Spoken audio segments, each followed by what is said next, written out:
The advice and opinions expressed by the host of Autism Live and her guests are meant solely as suggestion and should not be in any way construed as child-specific advice. The Center for Autism and Related Disorders advises working with a board-certified behavior analyst who has experience with autism before starting any intensive behavioral intervention. Any choices you make in determining your child's treatment are completely at your own discretion.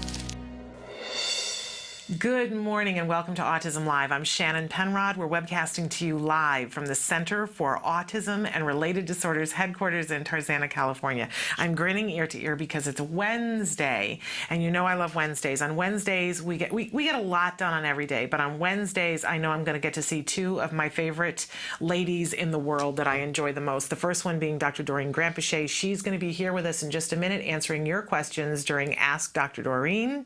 And then in the second hour, we have Nancy Alspaugh-Jackson from Autism Care and Treatment Today co-hosts with me that segment called Let's Talk Autism with Shannon and Nancy. So it's a powerhouse day filled with fabulous women and other guests. We have a wonderful guest in the second hour during Let's Talk Autism with Shannon and Nancy, the author of her freshman novel, Time of Locusts, in which the main character is a young African-American boy on the autism spectrum.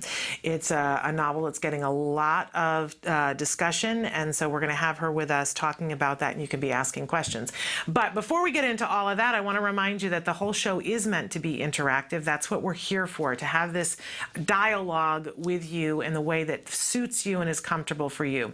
So we're going to start by having Kelby cycle through some of the different ways that you can be watching the show, some of the different ways that you can be interacting with us. I will remind you while he's showing you this that our homepage is autism-live.com. When you go there, please make sure that you look up on the little board above the computer screen. It says join our email list. That keys you in to an area where you will get a free newsletter every year, and you will know when sometimes we have Temple Grandin on and we get about 10 minutes notice. We will be able to notify you of that, and we've got a bunch of fun, exciting things as the holidays are approaching where we're going to be able to give you discounts at some of the things that you want to be involved in. So sign up on our email list there to get all of that stuff. But you see the computer screen. You can be watching on the computer screen either the live show or the most recently recorded live show, or any one of our recent shows. There's a playlist tab up in the corner of the screen. You can click on that and it'll show you all of those different shows. Now to the side, there are a series of white boxes. If you will put your cursor in the box that says your question and start typing, you have the ability to just type, press enter, and it shows up here on our screen. There's about a 2-minute lag as it goes up into space and then shoots back down here. So the technology these days, it's pretty amazing that it's within 2 minutes. So almost instant, and that way we can be having a conversation back and forth. I want to remind you that's totally free. There is no login. Nobody's asking you to create a password. You don't have to remember anything, and there is absolutely no cost. You get to remain completely anonymous unless you give us information about how to get back to you, and we appreciate it when you do give us that information so that we can get back to you. We will not add you to the email list unless you specifically sign up for it. So don't be afraid that if you give us your email that you're on another email list, although I'll tell you it's worth it to be on our email list. So in any case, I hope you will participate with us in that way or on Facebook. I know we've already gotten some questions that have come in this morning on Facebook, or you can tweet us. We have all different ways of getting in touch with us, but we appreciate the interaction. So without further ado, it is time for Ask Dr. Doreen. Dr. Doreen Granpeesheh is the... Dr. Doreen is an expert in autism. Doreen Granpeesheh. Dr. Granpeesheh. Dr. Doreen Granpeesheh. Dr. Doreen Granpeesheh is a visionary in the field of autism. Now you can ask her questions on Ask Dr. Doreen.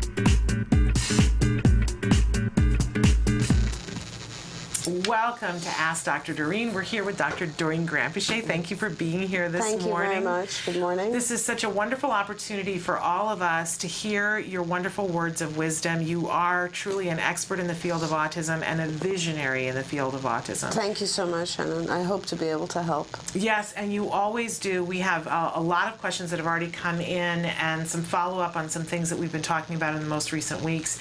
And I so appreciate, we like to start every show by reminding all the people at home that even though you are an expert in the field of autism, in this format, you can't give individual specific advice. Right. So it's so helpful when you guys write in and you're as specific as possible. That helps the doctor to be able to help you with what she talks about.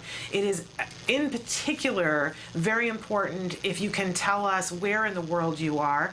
And you don't have to give us your street address. We don't need to know that. But if you let us know what the biggest major city or, sort of cultural hub is where there might be support and services for you, that helps us to be able to tell you what's available in the world.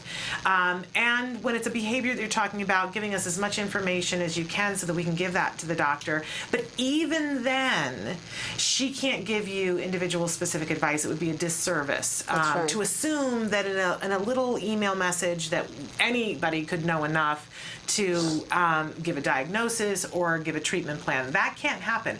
But having said that, you give us so much information that helps us to be able to make decisions about what to do next. And that is a wonderful gift. We appreciate thank you. that. Yeah, we just want to be cautious and make sure that Yes. people realize that we can't really be very child-specific. We don't have enough information here. Yeah, and that's a wonderful thing. I think sometimes we've all had the experience where you say something to somebody and they give you that, oh, well, what you need to do is this, Right. and they have no idea really what you're facing. Right. And it feels like a disservice to our kids. So I appreciate that you are so open and honest about that. Thank you. We have so many things to talk about, know, so I want to jump in. Yes. I printed out some of our questions because we had so many things.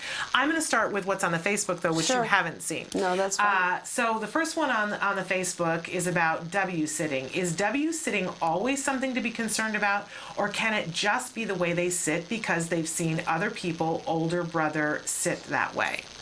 And we should probably clarify what W-sitting is for Sure. people who, Yes. we've all seen kids who do this, that they sit and their legs are in the shape of a W, so their knees are rotated out, their feet are out to the side and often flexed when Right. they're sitting that way. So if you looked at them from above, it looks like they're a W sitting on the floor. That's Right. what we're talking about.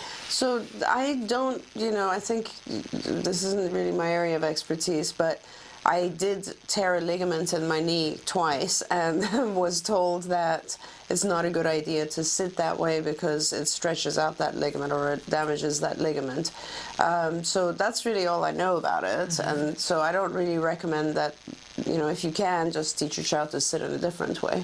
Yeah, there are a lot of articles and studies, and I was saying to Dr. Granpeesheh that I got involved in something on Facebook a couple of weeks ago that there are a bunch of things that suggest that it's really critical that people not allow children to sit this way, partially because it's bad for the knees, but partially because it's not a good learning stance, and that it could be a symptom of other things. I don't know if all of that is true, but if we just look at it as it's really bad for your knees. Yeah, it really is. I mean, that is the ligament that tends to be damaged easily later on. So I don't think that it's a good idea to allow our kids to sit that way. And I have seen people in the school setting, if a child sits that way, it's pretty across the board now in schools that they will ask them to sit a different way. Oh, okay. It's better for their core if they sit what they call crisscross applesauce. Mm-hmm. We used to say Indian style, and that is not politically correct, so we say crisscross applesauce now, which is fun, and the kids all get it. But that's a way that encourages their growth for their core. It's better for their back, and it's better for their knees. Right. So I think if we all focus on that and not get into all the emotional about, what is it, what else is it? Oh, and it's entirely possible, obviously, that it doesn't damage everyone, Right. but also sitting a certain way can damage some people and not others. So you just want to practice, maintain best practice, I guess. Yes, there we go. Okay, next question. How early should parents request an early intervention evaluation for newborn siblings of autistic children? Great question. That's a fabulous question. We wrote a chapter, Dennis Dixon and I, a while ago about early signs. So I would really recommend that you actually try to find some literature on early signs, because there are some. For instance, there are some red flags. For instance, some delays in motor abilities, which people wouldn't necessarily think that could be one of the red flags, but it's a pretty constant red flag, is some motor delays. And some, of course, attention types of things, eye contact, and so on and so forth. So what I'm trying to say is that you as a parent will be able to identify red flags sooner than you'll get anyone to do any kind of diagnostic evaluation. From my perspective, as someone who's been diagnosing for a long time, I think if I was to see a child below the age of 2, let's say about 18 months or so, unless the symptoms were pretty clear, like in other words, unless it was, I guess what I'm saying is the earliest I could ever really feel confident in a diagnosis is about 18 months, and that's only if it's a pretty severe situation. Okay. Most of the time I find, and I don't know why this is, but I find that second and third children tend to be slightly less impacted by autism, so their symptoms tend to be less than the first sibling. That's actually a good study to do. I'm not sure why, that's just my perception. But what I would suggest is that you should probably read some literature, look for signs yourself, make sure that you get a decent evaluation from someone who's had a lot of experience at around 18 months to 2 years. And what I do if I'm not certain at 18 months is I request this every 6 months for the child to come back so I can track and make sure that I can catch any symptom that develops early on. Most let's say physicians or psychologists who are diagnosing won't really feel comfortable giving you a diagnosis until you're closer to 3. Which is somewhat problematic in my mind, because I think you can pretty clearly diagnose at 2. But you know, if you want to catch it before 2, then I would start at around 18 months. Taking a child in at 1 it's difficult. It's not enough. Development has not occurred yet. Okay. But if you track symptoms, things like no eye contact or lack of eye contact, any kind of repetitive motor mannerisms like hand flapping, even specific delays in motor like sitting up and certain motor delays. Development of language, obviously at 1 is the one that usually triggers concern in parents. Any kind of, detachment is, I think, what parents notice first. Those types of things, then I would probably want to go in around 18 months and get a good eval. Okay, great advice. We're going to take a quick break, and then we're going to come back to delve into some more of these questions that came in on the live feature, so stick with us. Hi, Lisa Ackerman back with Talk of Facts. Questions, real life questions and answers for the autism journey. Oh, are you ready for this one? Talk to me about puberty. So what I would recommend is, first and foremost, is the kids that have done the therapeutics, the medical, and the dietary allergen removal interventions tend to have an easier time at puberty. Seizures are really common for children on the spectrum, more than neurotypical populations, and they're especially most common right at or about puberty time. So it's extremely important, even if you have a 10-year-old, that you've already done an EEG, that you consider before they go through puberty to get a second EEG done. Just because you have one clean EEG with no abnormal brain activity or seizure activity, you need to do another one prior to puberty. That's one of the most common calls we get with teens on the spectrum, is they are often experiencing a seizure for what their family thinks is the first time. And the third thing is, you're gonna have a teenager, so you're really gonna have to kick it up a notch on those life skills, social skills, and getting your kid ready to be that teenager they need to be. So if you're doing that baby thing, and I know you are, where you're maybe making their lunches or helping them with laundry, we need to start bouncing some chores over to those kids. And we also need to increase social environments where they can be successful. So think about it. We've got 3 really important things that we need to look at. Puberty is a very serious issue, and we take it very seriously. So make sure you have all of your therapeutics, medical, and dietary interventions in place. Consider to do another 24-hour EEG with your physician prior to puberty. And the third most important thing, get ready to raise the bar. Your job is to really get them ready for life. And I know you can do it. Welcome back to Let's Talk Autism. Excuse me, Autism Live. I did that last week too. I'm confused with my hours. But we're here with Dr. Doreen Granpeesheh. It's Ask Dr. Doreen time. And we love that because you guys get to drive the discussion. You write in questions, and that's what we ask Dr. Doreen. So I want to take a question, and of course it just moved on me. I've got it right here. It just moved because another question came in. In any case, this is a follow-up from a mom who was talking last week about how does she prepare. She's going to have a meeting with you. And she writes, "Hi, Dr. Doreen. As a card client, I thought we had the perk to get to meet with you at one point and get an insight to your beautiful brain." I'm with her on this. "I finally got an appointment, but they informed me that the insurance doesn't cover your visit. It has to be full payment. Since my 2 sons are card family, how come we don't get that benefit of seeing you without the high payment? I thought you tried to review every case," and they wrote, "Please don't be mad, but it's just a question." And obviously you can see nobody's mad. No, not at all. So, but let's have clarification so that she understands exactly what's going on. Well, I'm not sure what's going on. I'm guessing what's going on is that my rates, what I charge is usually higher than what we bill for a supervisor's hours.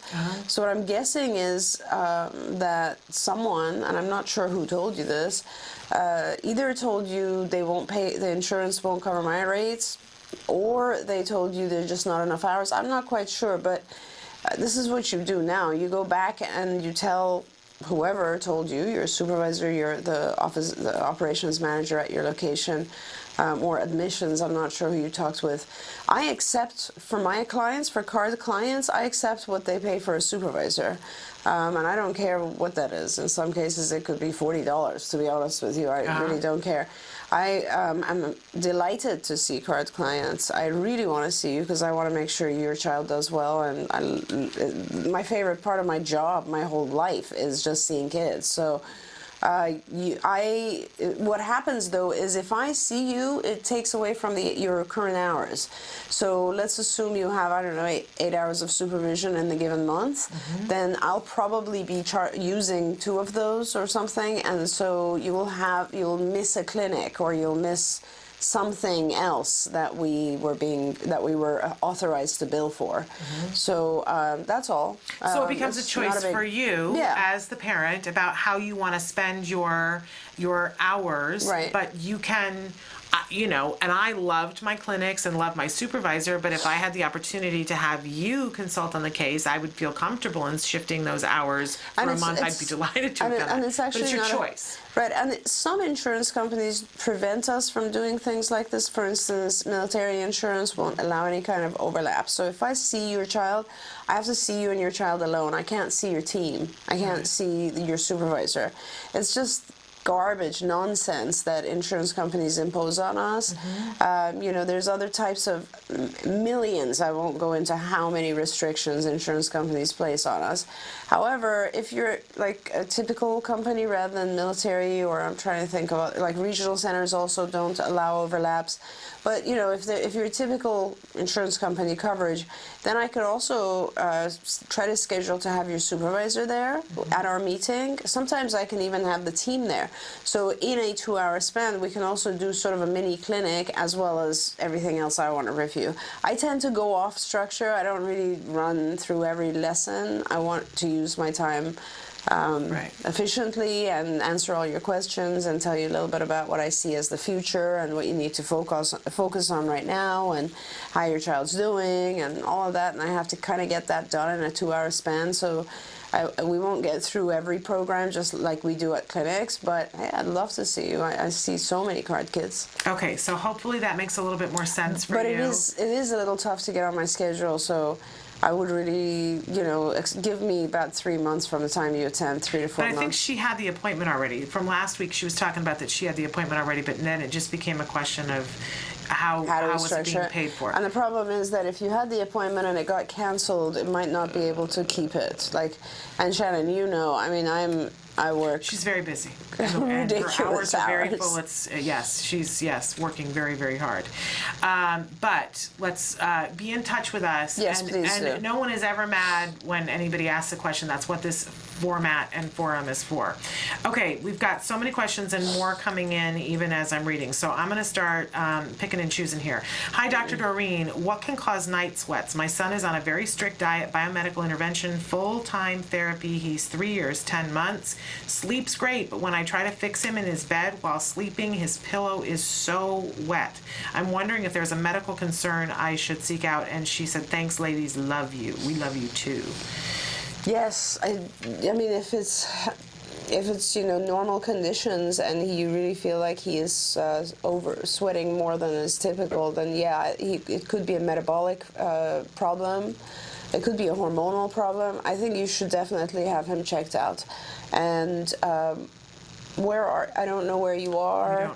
I don't know. We have a physician on staff, as you know, and if you're a card family or near one of our our card physician resides in Sacramento, but she tours and basically goes to all of our locations. There are other physicians you can look up on the MAPS physicians and see who's in your area. But I do recommend that actually your pediatrician should be able to help with this because they really just want to do a metabolic panel to begin with. Yeah. And if you're doing the full biomedical, you may also want to sign up to get a TACA mentor. They can help you to connect with all those people, the MAPS people as well. If you're doing a full biomedical, then I guess you probably have a physician. Yeah, probably do. Yeah. But sometimes I think having the TACA mentor to help with the biomedical can be a really helpful thing. It's a parent who's been there, done that biomedically, which is wonderful. Okay, we've got a bunch of questions about anxiety, and I actually think that they're coming from different people. But hi, my 4.5-year-old son has a lot of problems with anxiety. I have anxiety too, so I know what the signs look like. When I take him to school, he gets nervous and does the nervous arm thing. I've observed him from a window of the classroom outside in the playground and see him so nervous and scared outside by himself. He is in a regular preschool. His speech is very delayed as well. He doesn't have a shadow, but he had his speech therapist go into class 3 days a week for 4 hours.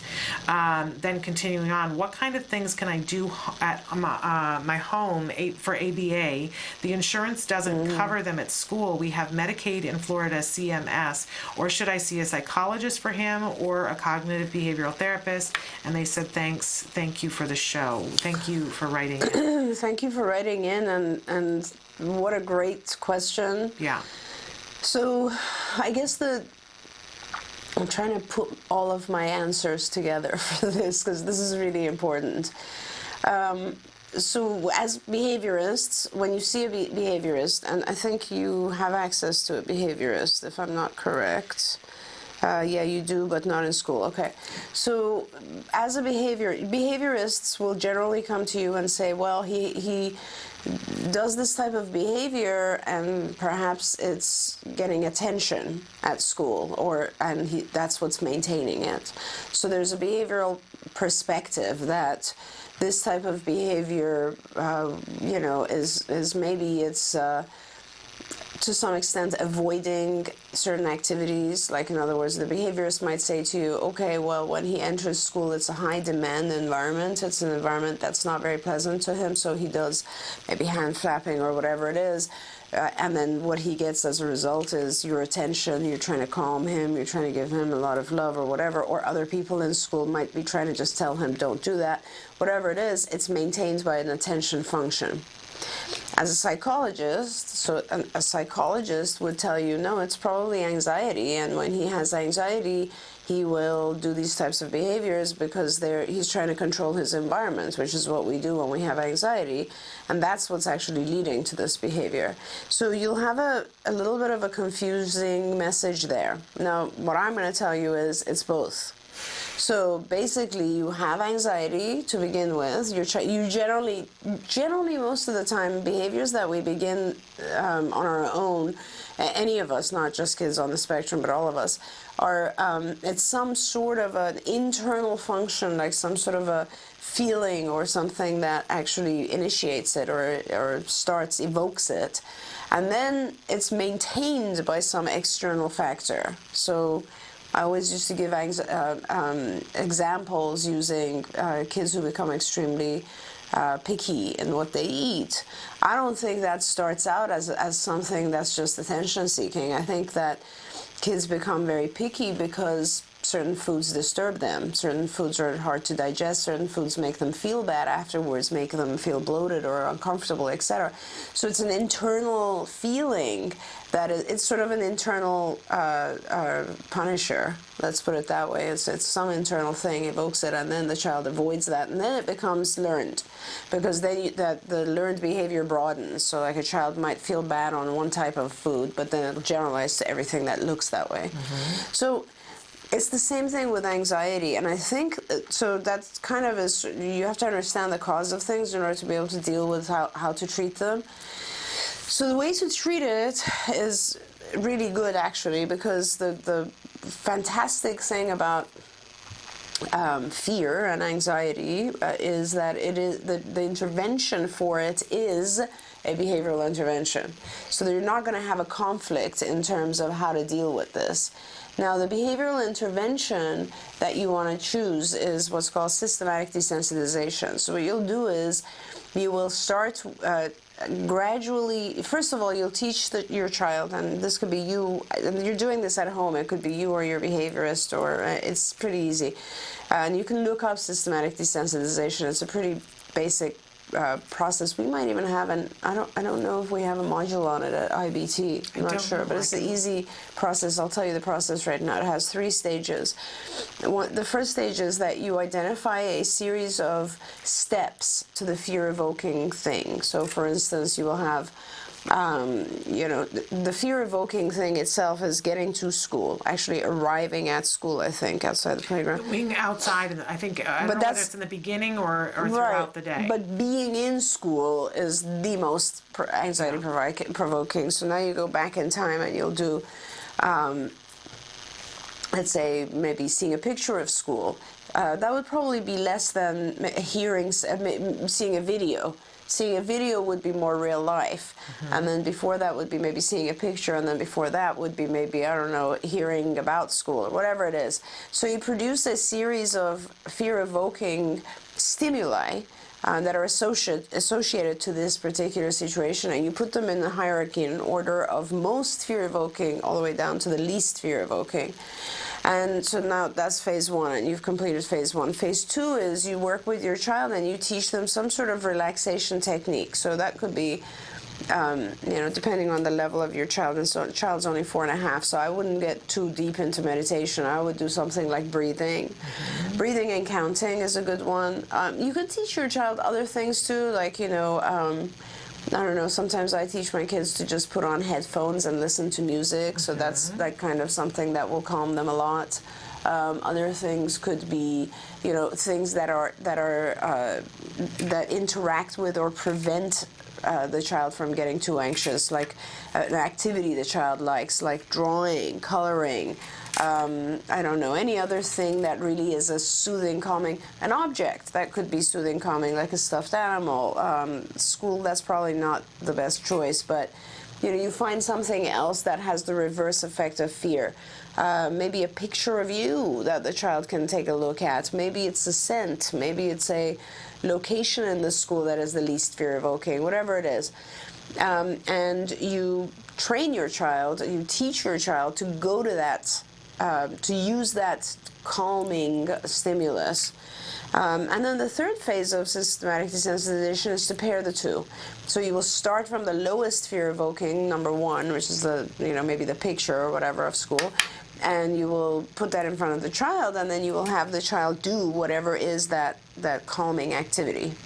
And you do that for a week, and then the next week you'll go to level 2, the next level, and the next level, and the next level, until you get to a point where your child has a lot of exposure, and that exposure has been paired with something calming. At the same time, as you're doing this, when the child starts to show signs of anxiety at school, from a behavioral perspective, you want to make sure it's just ignored. At this point, you ignore it, and no one addresses the child hand flapping or doing nervous arm thing or whatever that is. Instead, they identify a location at the school that is the calming safe spot, maybe, or where your child has all the things they need to calm down, and they put the child on a non-contingent schedule of just going and visiting that spot, so that it's not like he actually has arm flapping and then they send him to that location. No, but he gets to spend 5 minutes every hour at that location, something like that. Okay, really long incredible. answer, I apologize, but hopefully that'll help. So very useful. So we're going to give you just a short break so that you regroup after that. We've got a bunch more questions that I want to get through, so don't anybody go anywhere. We'll be right back after these messages. The Institute for Behavioral Training provides courses in applied behavior analysis for the treatment of autism. Access IBT e-learning videos on the move and learn at your own pace.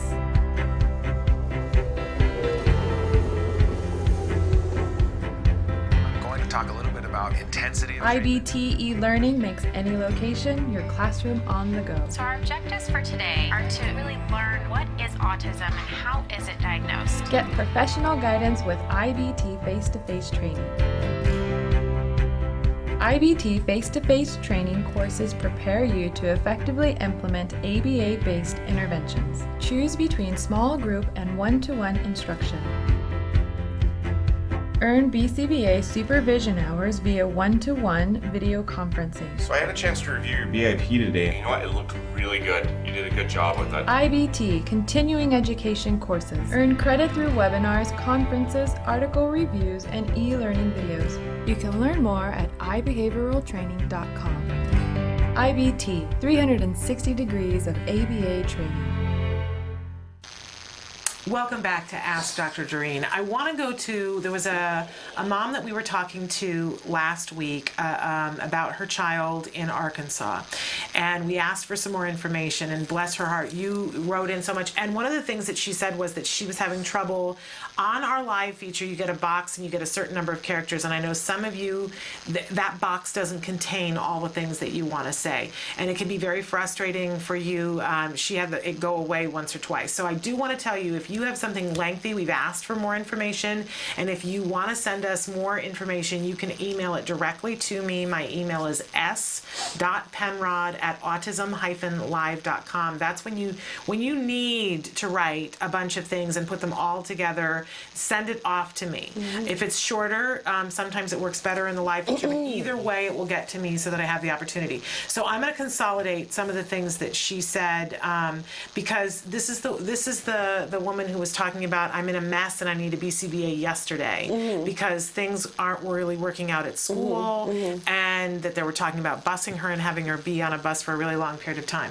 But she appreciated what you said about needing some legal help. She feels like she's got medical and legal, and that she's kind of caught in the middle between the two. Yes. And she went back to the school and asked them some questions, and what came back to her is deeply frightening to me, because she wanted to see data.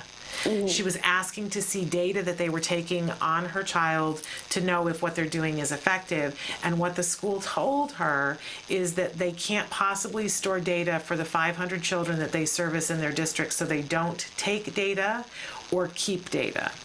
And she was very concerned about that. I'm deeply concerned about that. I wanted to run that in particular past you to see what your reaction is to anybody who's working with children on the autism spectrum and having that answer to where is your data. Yeah, do we know? Arkansas. Arkansas, yeah. That's right. But far enough away from Little Rock that it's a hike to get to Little Rock. Right. Well, I mean, it's atrocious, but it is the truth. I mean, and that's very much what happens out there. But it is also ammunition for your lawyer. Yeah. So I look at it, I'm not shocked anymore. I have heard stuff like this for most of my life. But I do think that it's very important to document these things and you know, be aware that if you were told this, it wasn't in writing, and you might want to get it in writing. Yeah. And I really do want to make sure that you do see an attorney, because I just feel, and I'm not even sure if you do, your school has the resources, but I think once you've established that they don't have the resources, then the law protects your child in terms of being responsible for providing access to someone and funding someone who does actually have the resources. Now, having said that, if I'm not wrong, Arkansas has a mandate.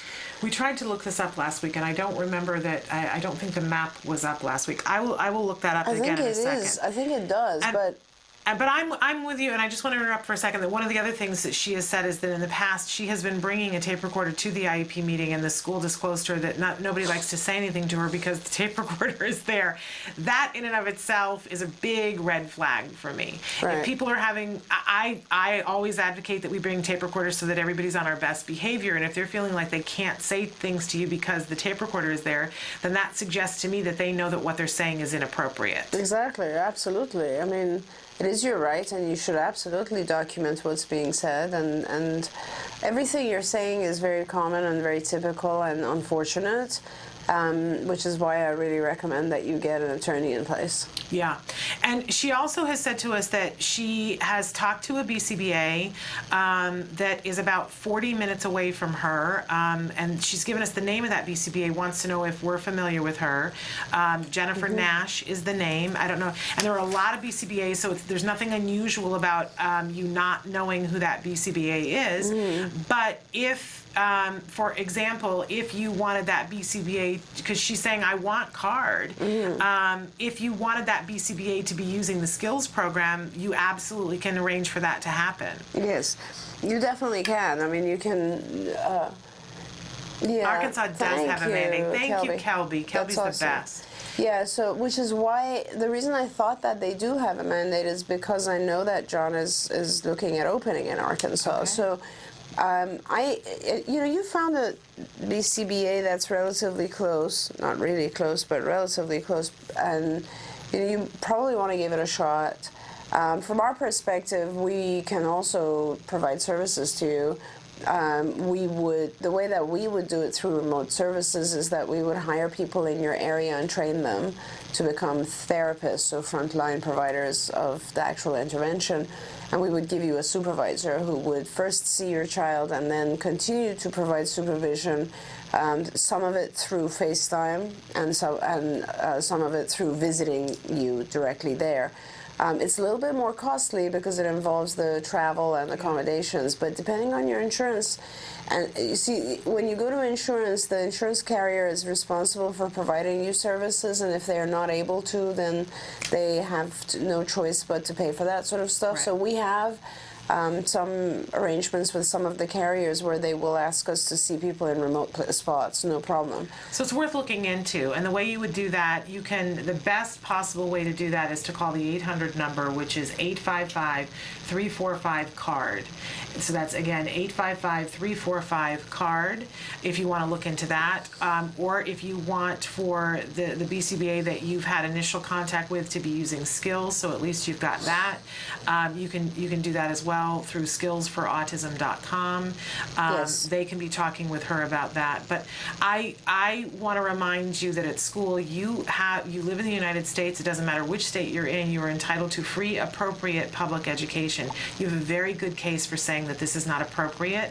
And if you win that case, then they will have to provide you with something that is appropriate. Yes, But absolutely. it would be very easy if they're saying, as you said, get it on tape, which I think you won't be able to do. But if you say in court, can you show me all the records that you have for my child, and they're not able to produce them, they're not appropriate. Yeah, and also, I mean, one way to document things is to send a letter or email back to the individual who told you these things and just say, this is to confirm that you told me X, Y, and Z. Yeah, a lawyer taught me the phrase, as per our conversation yesterday when you said to me that you don't take data, and if they don't respond and say, "Ooh, I didn't say that," then that's admissible in court. Yeah. So it's one of those horrible things, and I know your plate is full, but this is where you start to cross your T's and dot your I's and keep all your paperwork in order, because it makes a huge difference for you and for your child.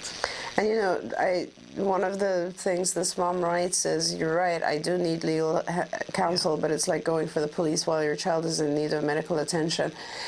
And I guess the way you look at it, and I agree with you, and it's a horrible situation, but I guess the way you look at it is that if something is preventing your child from getting that medical attention, then you do go for the police first. You actually go for the lawyer, because the lawyer is what's going to open doors for the future. And this was, I guess, back in California, when I first started practicing here, it was like in the early 90s and so on, that I was in court almost every week. I had a case in court that I was testifying for pretty much every week for a long time, and it was really exhausting, but we had to do those cases in order for families to get coverage and to set a precedence. Yeah, and I always say this, I've had to be through it too. It's exhausting, and if you ever need somebody to hold your hand, we're here.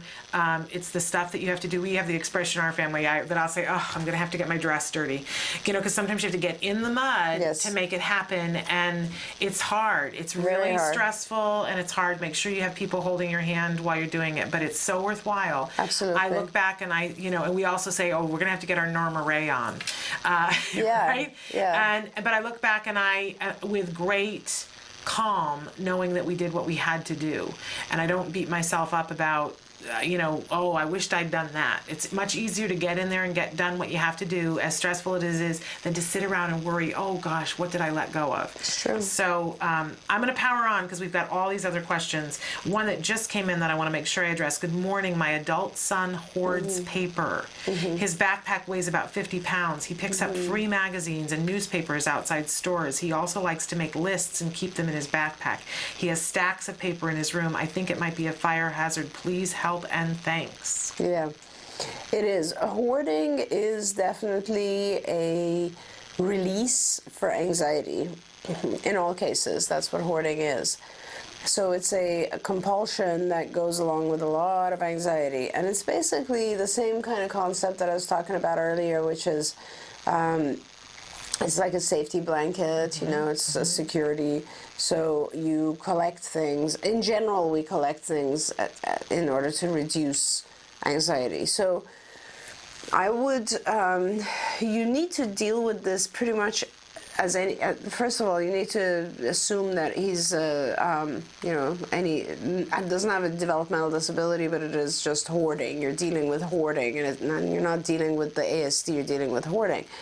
And with hoarding, like anything else, it is pretty difficult. It is similar to what I was talking about before in terms of you do steps. You can either flood the individual, or you can do steps towards a certain situation, and this is pretty intense. So what I would start to do is I would set a limit right now, which is your baseline. In other words, you cannot take more paper in. You will, and we're looking at his room right now as the storage space, basically. You will be allowed to have what you have in there, but no more. So if you bring new paper in, you have to get rid of old paper to replace it, same exact amount, and you have to enforce that. And then you will gradually start to reduce this amount.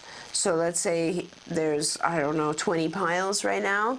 You will go to 19 piles next week or next month, and then 18 piles, and then 17 piles, and so on and so forth, so that you can then get to a size of one container, which could be a dresser, a box that he puts in the closet.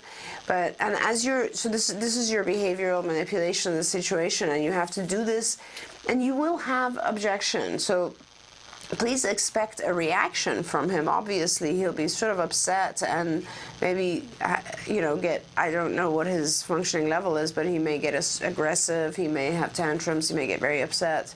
He may get depressed, whatever, all that sort of thing happens. You need to essentially block and ignore the behavior that results from it. In other words, you will not allow him to become aggressive. So if he's going to get aggressive, you will need help to make sure that he's not getting aggressive and then being allowed to keep hoarding.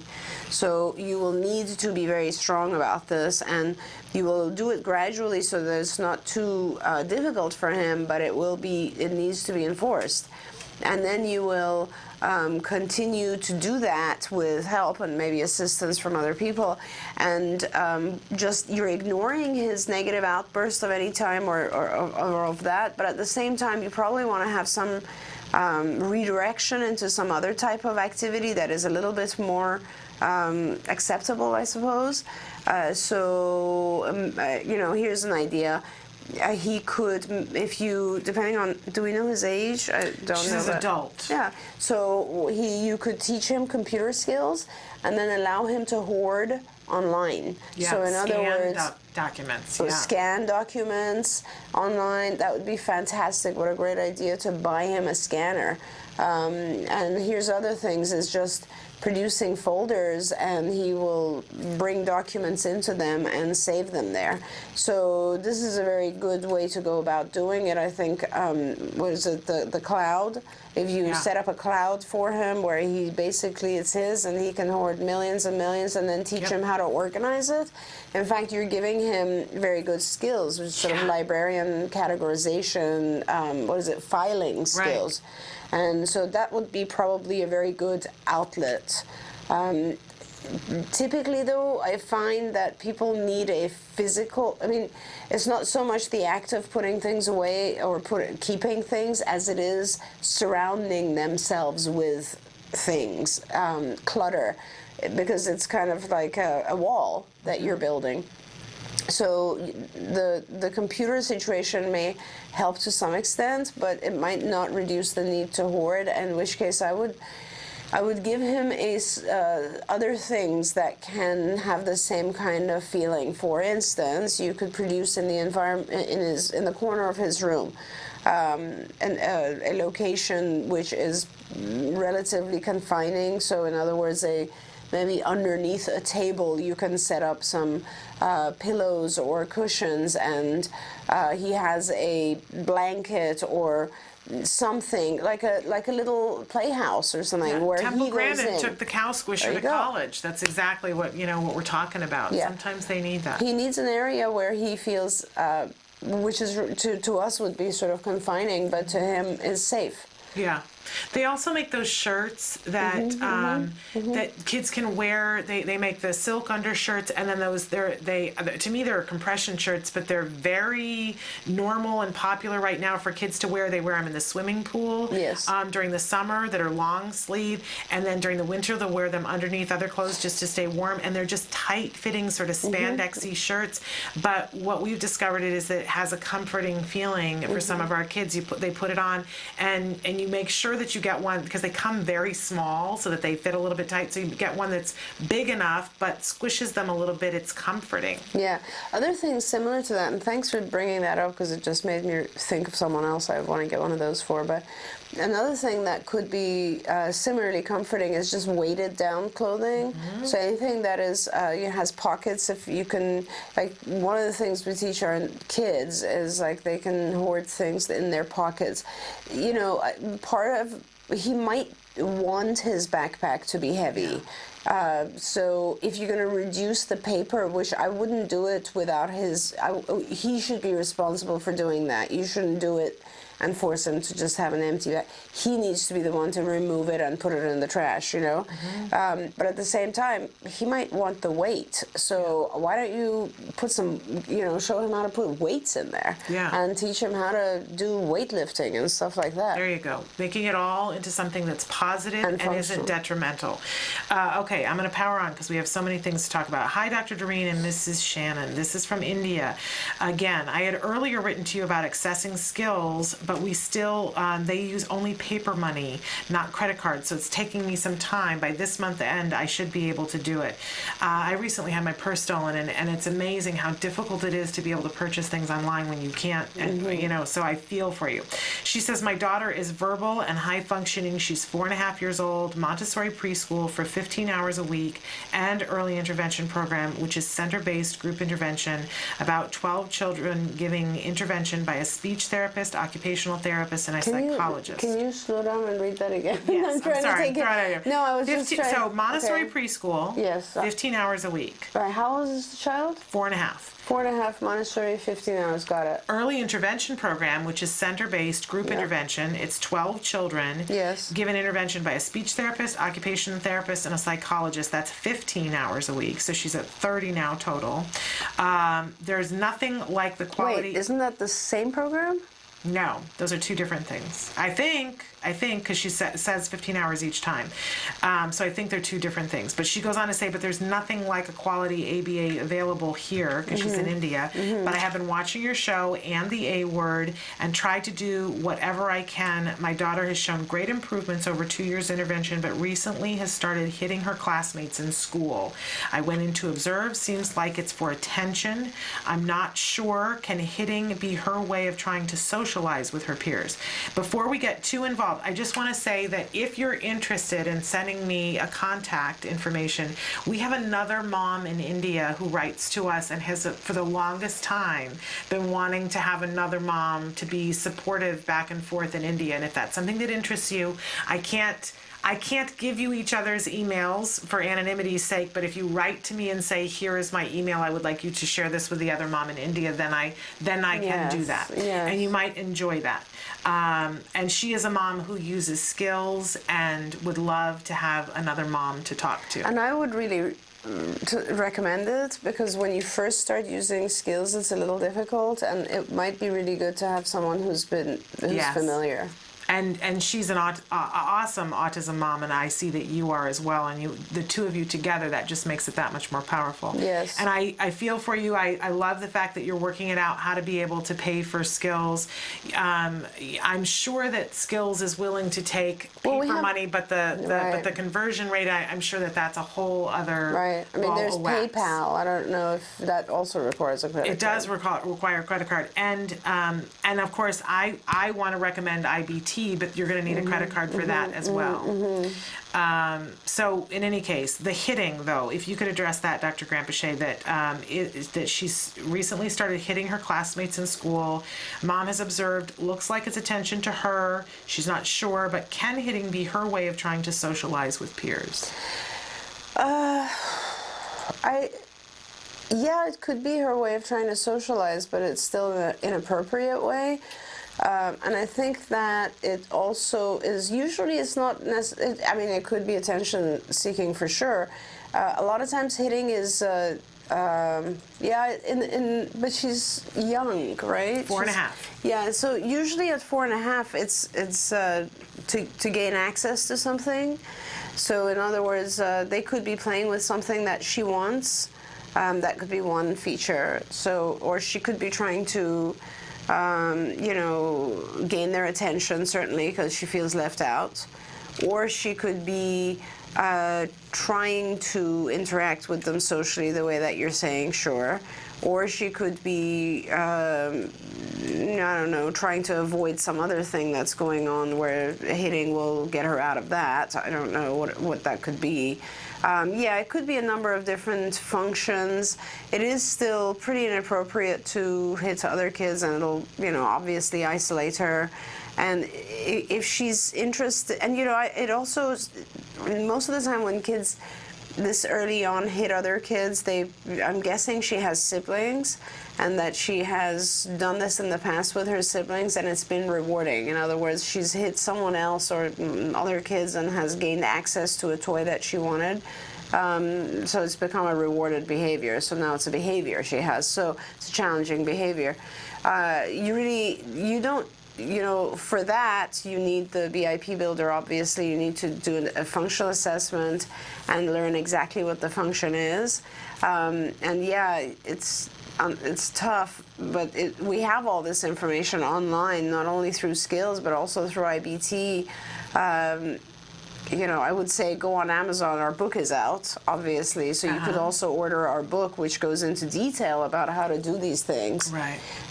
But you would also need a credit card for Amazon. The paper money thing makes it hard, and yes. I have a new appreciation for that, having gone through what I went through. That's a really hard thing. But if there's a way that you can work it out, that a simple solution is to have a PayPal account, and then you'll have access to all of those things, but you must have someone who can load money into the PayPal account for you. Yes. And that becomes an issue. You can buy a prepaid credit card. That's another great suggestion that Calby just gave us. I don't know what they have available in India, but a lot of times there are stores that will sell, and banks, or maybe? a gift card that, like Visa sells gift cards. That's that true. You can buy That's gift cards and be able to do yeah. something like that and be able to access it the same day, and you can take paper money. So I would hope that there is a store somewhere in India that sells something like a Visa or a MasterCard gift card. Yay, Calby, who just said that in my ear. Okay, I'm going to move on because I'm getting nervous. I'm having anxiety about all the questions we're not getting to, but it's important that we cover these. Okay. Well, there's one here that's a French. Well, there's a French family that's asking us how do we teach a child math issues and so on, and that's actually. And I don't know because they've written their question in French even, so I'm not sure if Skills would benefit them, but there's a whole section on academics in Skills which would be able to answer these things. I can't give an answer to how you teach something here in 2 minutes. But Skills can tell you, and there's a free trial on Skills that you could go in and look at that, and it makes a great deal of sense. Yes. So I'm going to move on to a question. Oh my gosh, I'm having trouble picking which one. And I just had one a second ago, and I threw myself off. Okay, I have a grandson who I believe is autistic. Oh yeah, I'm so glad you picked that one. Yes. And because I promised yesterday we would get to this. He turned 2 in June of 2014. He has not spoken a word yet. When you call his name, he ignores you. His parents act like there isn't something wrong. Am I overreacting? No, you're not overreacting, and what you have listed here is definitely something that should be evaluated. 2, and there's no reaction, I would be concerned. And I would definitely try to get into, so at this point it would be a pediatrician first. You don't need to if there's a specialist in your area. And I wish I could help. I wish you were close by and I would try to fit your grandson in. You're going to have to go through the barrier of trying to explain to parents. Oftentimes, I have parents who are just in denial of a certain situation, and the grandchild the sooner we get to this child, or sooner the child gets help, the better. And a lot of times parents are just in denial because it's too hard to accept, and or parents are very busy, and or they don't have other children to compare it to. There's a million other reasons. It is one of the phases. I don't know a single autism parent that didn't go through the phase of denial at some point. Of course. It just is. But overcoming that denial, especially when you're somebody on the sidelines who cares, it can be a very delicate thing. Absolutely. I shared yesterday that in all likelihood somebody's going to be mad at them before this is all over. But when they start getting help for their child, that heals. Yes. I mean, these are stages of grief you're referring to, Shannon, and.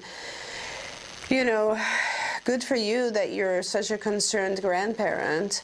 I guess the only way I could help is, here's what you can do. You can go online and Google diagnostic manual criteria, the DSM-5, just put in DSM-5, the number 5, autism symptoms, or autistic criteria, I don't know what it would, but as long as you put in DSM-5, it'll pop up.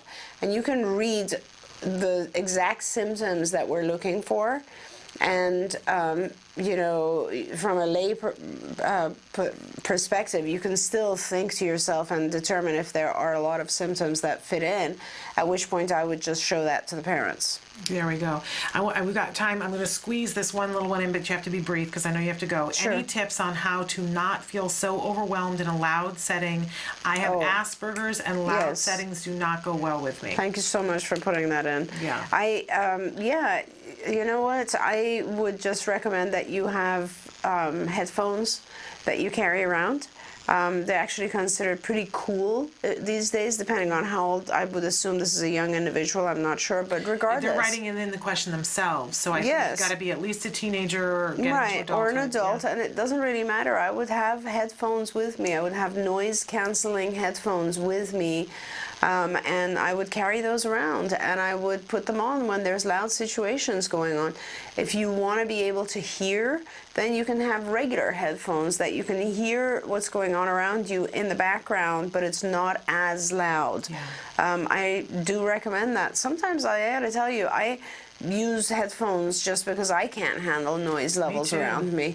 So I would really suggest that you do that, and I think it's actually something we all should do, because the noise can become completely toxic. And it's overwhelming to a lot of people. I'm overwhelmed by loud noise a lot of times, especially if there's lots of different kinds of noise and my brain can't figure out what's coming from where. Totally. That causes anxiety in me. Absolutely. So know that you're not alone, and thank you for writing in and for taking care of yourself. We are so past out of time, and I thank you so much. My I could keep pleasure. you I'm 2 sorry more we hours couldn't help today. everyone today.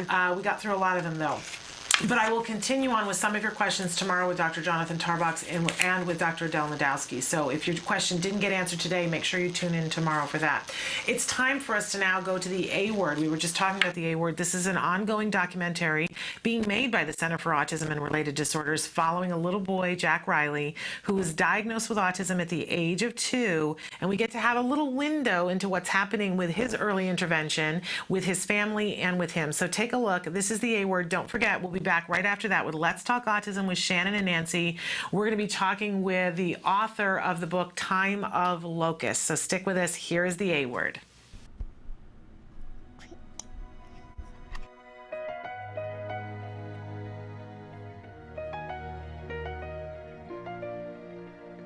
Oh, happy feet there. Are you excited? Wow. Can I have a kiss? Thank you. He did tell Miss Miriam yesterday that he said poopies. She came and got me. We looked, there was none there, so we thought he was telling us stories.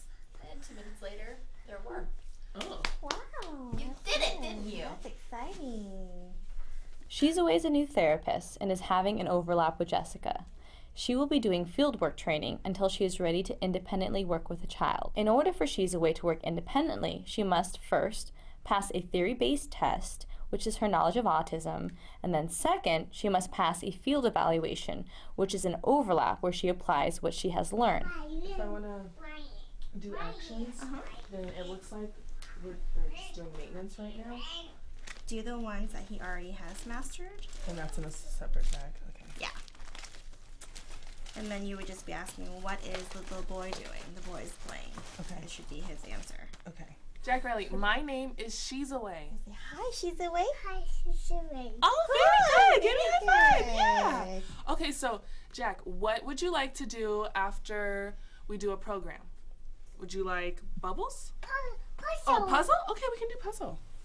Since we're using the puzzle as a reinforcer, don't give it to him yet right. until you do the program. Because now he's like, well, I already got the puzzle. Yeah, so why should I? Why should I work? What is the boy doing? He's sitting. Yeah! Oh, good! One sticker. What is this man doing? What's it too? Yeah! What is she doing? He's kicking. Yeah! Hey, good job. What is he doing? He's spider positive. Yeah, that was great. So bring up some other ones. He's spider. What are they doing? She's hugging. Yes, they're hugging. Are you taking data as you're going along? Yeah. Okay. What is he doing? He's sleeping. Oh, yeah, you're so good. He's sleeping. So make sure you write the stimuli too. Yeah. It's like, I don't want to take too much time. And should I just be quick with it? Yeah. Okay. What are they doing? He's playing. Yeah, they're playing. Good job, Jack. Playing blocks. They are playing blocks. You're so smart. What is he doing? He's playing. Yeah, another one. He's playing blocks. He's playing blocks too. He's playing cars. He's playing cars. That's right. What is she doing? He's playing. Yeah. What are they doing? He's playing. Yeah, you finished. Good job, Jack Riley. Give me high fives. Can you do high fives? Yes. Okay. You ready to play with your puzzle? Okay, here. Where's the cow? Where's the cow? Oh, good job. What does he say? What does the cow say? What is he? Moo. Hi, monkey. You want a pillow sandwich? Okay, go get me the pillows. Will you show She's the way how we do your pillow sandwich? I want to see this pillow sandwich. Okay, ready? One. Hold on. Can you let go? Hold on. 1, 2, 3. Ah! Squash! Pillow sandwich. It's a pillow sandwich. And here we get there's a lot of opportunities for him to ask for things. Like if he wants more of jumping, more of pillow sandwiches. It's called man training. Oh. So what we're doing is we're giving him frames because he knows that I want and give me. Mm-hmm. But we're trying to teach him a new frame, which is can I have something. So how we prompt him is something that he really, really wants, like pillow sandwiches or having you pick him up or something. Okay. And I've been prompting him with a partial verbal with just the cup, and he knows to say, "Can I?" Okay. So I mean, we could track that later, but this is just one of the opportunities that you can use to to do that program. Do you want more? And you say, "Can I?" Yes, you can have pillow sandwich. Come here. Crash! Ask her, say, "Can." Okay, come here, let me see you.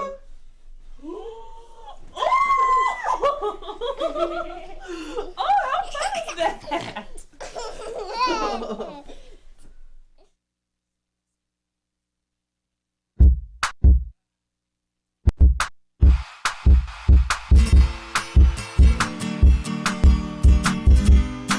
Hi guys, welcome back to Smarty. This month we're going to be creating a popsicle puzzle.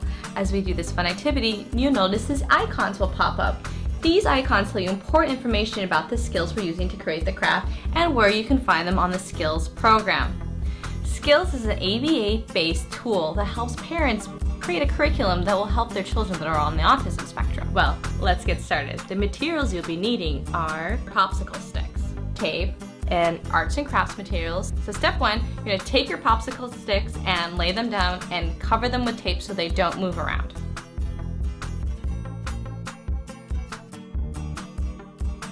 Now that my popsicle sticks have been secured with tape, here comes the fun part.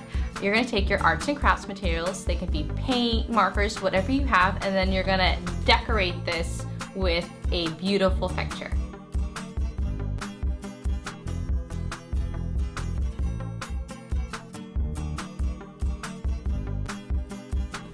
This is the beautiful picture that I made. Now what I'm going to do is remove the tape. And now, as you can see, they come apart. And here is your awesome puzzle. Now, the fun part is trying to assemble the picture that you just made now that it's all been separated. I hope you enjoyed this activity with me. Until next time, guys, craft on! To find more about Skills and to access all of the lessons you saw in today's Smarty, visit skillsforautism.com and click on the parent icon. Skills, the online autism solution.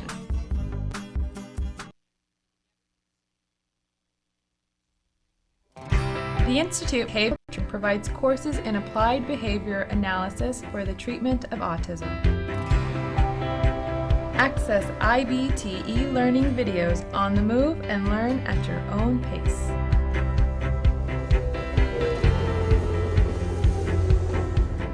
I'm going to talk a little bit about about intensity of IBT e-learning makes any location your classroom on the go. So our objectives for today are to really learn what is autism and how is it diagnosed. Get professional guidance with IBT face-to-face training. IBT face-to-face training courses prepare you to effectively implement ABA-based interventions. Choose between small group and one-to-one instruction. Earn BCBA supervision hours via one-to-one video conferencing. So I had a chance to review your BIP today. You know what? It looked really good. You did a good job with it. IBT continuing education courses. Earn credit through webinars, conferences, article reviews, and e-learning videos. You can learn more at ibehavioraltraining.com. IBT, 360 degrees of ABA training. Good morning and welcome to Let's Talk Autism. I'm laughing because I wish you'd been here for the last 4 minutes. It was one of those mornings where, well, first of all, my husband's out of town, and I just said to Shannon, you know what? I could never do. You single mothers with children with autism, or multiple children, or children without autism, I don't know how you do it. I have been for 5 days. I am spoiled, and I don't appreciate my husband enough. When he comes home today, I left him a flower bouquet from what I could find around the garden in our new house. And I just wrote him a note saying, thank God you're home tonight, because between making breakfast in the morning, Wyatt wore his football cleats to school on Monday because I couldn't find his shoes. So I said, okay, I hope he didn't get in trouble for this. He wore the cleats. Yeah. And it was kind of similar to when I wore his underwear for a week when I was moving. So it was a crazy morning getting here. And then there was traffic. And then my keys got stuck in the center thing of my car. And I'm downstairs in the parking thing, leaned over, like hanging out the door, trying to get the keys. Yeah. Anyway, and I got up here and deep breath. Yes, and we are both very hands-on moms. But we have fabulous men who are also hands-on dads. And I think sometimes, the other day, because my husband, for a lot of years, I took my son to school, but since I came to do the show, my husband usually takes him to school. Every once in a while, I do. And the other day, I took him to school because my husband had to be someplace, and we got there, and my son did not have his glasses on his head. Right. And I had to go all the way back home and get the glasses. Yeah, I did that one the other day, too. And thanked him and said, I forget how much you do in the morning, and when it was just me in the morning, I wanted to run screaming into traffic with my hair on fire. Right. Sometimes we need those reality checks to remind us of how much we appreciate what our spouses do, in fact, do. Yes. Like pick our kids up or take them, or help us with breakfast in the morning, or help make lunch, because it has been one wild scene in the morning around my house. Yeah. Not to mention being still in boxes. Yeah. So, you know, that's been a little crazy. But I have to once again thank my wonderful friends such as you. I did so little. You did a lot. You took my husband away for an afternoon and did ABA with him, which was like worth its weight in gold. But also, I nearly missed my dear friend's birthday yesterday. It was Monday, actually. Monday. You didn't tell me about it. Well, I thought okay, a Facebook post. If you don't go on Facebook, how do you know these things? Well, I'm at an age where it's like I'm sort of ambiguous about whether I want to shout about that I'm having another birthday anymore. Oh well, honey, guess what's coming up for me next year? I know. The 6-0. I nobody believes that. Well, it's the 6-0. You should not broadcast. I'm very happy about it. I'm celebrating it. In fact. Well, that's good. I haven't quite gotten to that point. Okay. I was 52 on Monday. You're a youngster. And that's still a little like I want to go. You know, 60 is the new 30. 52. No, 60 is the new 40. Okay. 52, I say you're still in your 30s, like in terms of the way you really are. Okay. But my friend, happy birthday. Thank you. I just want to let you know that the day you were born was, for me, a blessed day, because sitting next to you at this table every week and knowing you and the value and wonderful friendship you have brought to my life. Well, right back at you, sister friend. Right back at you. And I just say the day you were born was a glorious day on this earth. Well, thank you. I'm thrilled that you have been here for almost 6-0, because you've made a huge difference in my life and in all of our lives. So Okay. All right, now we've mushed now that enough. we've mushed enough Now we need and to talk loved about each some other news. enough. Okay. Okay, so let's start with a new study about schizophrenia. This is something that we've seen a lot of studies comparing how autism and schizophrenia may have some things in common. I don't know about you, Yes. but that concerns me greatly. Very much concerns me. As my child gets into the puberty years. And we know that schizophrenia hits later in life, Yes. which, you know, talk about the shock of having a child regress into autism. Can you only imagine, and this has happened to friends we know, having a child who is developing normally, having a normal life, possibly even excelling in life, popular, doing well at school, and have them become schizophrenic. And I don't know the proper term, regress into schizophrenia, develop schizophrenia, but I do know we do have friends who do have young adults in their family who have schizophrenia, and I can tell you it is a challenge that really is gut-wrenching and difficult to deal with. Well, this new study has found out some new things about schizophrenia. For a very long time, they have been hypothesizing about whether this is, in fact, a neurodevelopmental disorder, schizophrenia. And this new study seems to suggest that, in fact, it is. It's just more fuel for that. It has been published recently in Biological Psychiatry. And what the hope for this is that as they discover if it is in fact a neurodevelopmental, that gives us hope that perhaps it can be slowed or stopped. Okay. That down the road, there will be things that they can do to prevent more young people from having schizophrenia. For our autism community, that's of specific interest to us because when they find out things about schizophrenia, it tends to be something that helps with all neurodevelopmental things. So very exciting that they're coming closer to being able to specify. I know I have family friends who have adult children that have schizophrenia, and it's been a heartache for them.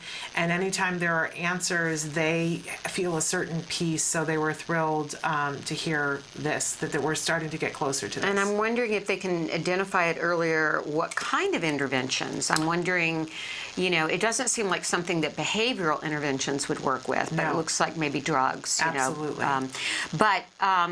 The other question I have that I'm wondering, and I guess I should Google this or research this, I hear that so many of our homeless population has schizophrenia. Yes. I've often wondered how many homeless of the homeless population have autism. That's always been a big question for me, and I would imagine there's got to be some research on that. Or maybe an expert out there we could have on the show to talk about that. Absolutely look into that. Absolutely. It's a very good question. I know a lot of my friends that have children with schizophrenia, not a lot, the few that do, have had issues with homelessness and with their kids. Absolutely.